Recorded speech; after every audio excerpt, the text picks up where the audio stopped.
here, and it maps to where the buildings are at. We have two different radios here. Buttons to your right over there. You can maybe see them. That's where you turn on the lights.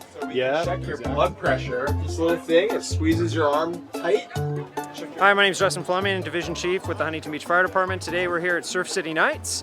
We're showing off our apparatus, mingling with the public, and also discussing with our community about the potential inherent dangers of lithium-ion batteries.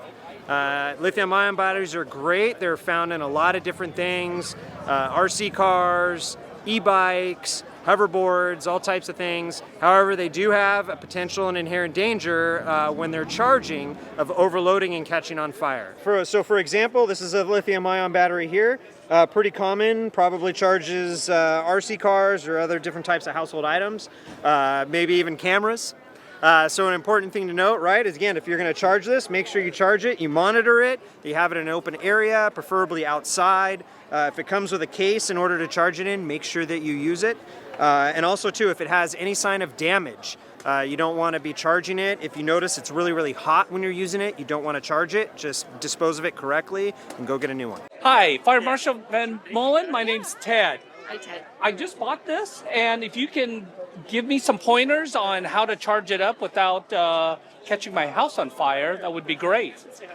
That's a very good point. We see a lot of fires involving e-bikes.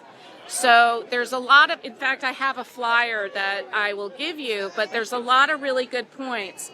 We definitely want you to follow the manufacturer's instructions. We want you to use the manufacturer's charging device. Okay. So we don't want you to use an extension cord.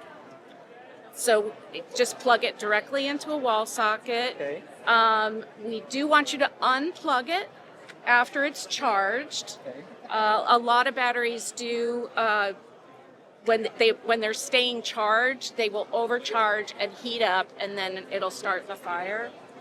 We do want you to charge in an outdoor place or away from an exit. That's good advice.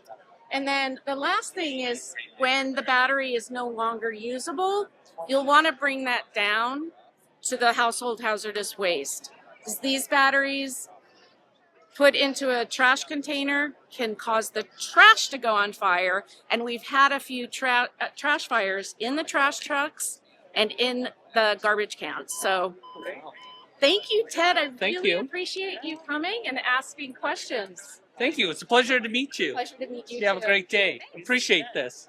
Thank you.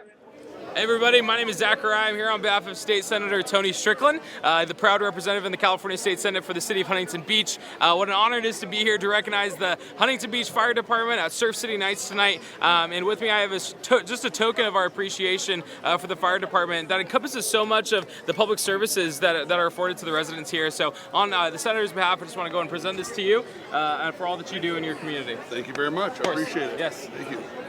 Yeah, we're Huntington Beach Fire Department. We're out here just celebrating Fire Prevention Week. You know, our theme this year is lithium-ion battery safety, and we just want to remind people just to stay safe, unplug those batteries when they're not in use. It's an opportunity for us to get with the public and just share some knowledge, and hopefully they can learn some CPR, or they can learn some information about the fire department they maybe not have known before. So we're happy to be here, and so thank you very much. Of course. Thank you. How to stay safe, how to get out of rip currents. Just like a home, but way more. Like that. Oh, there we go, just like that.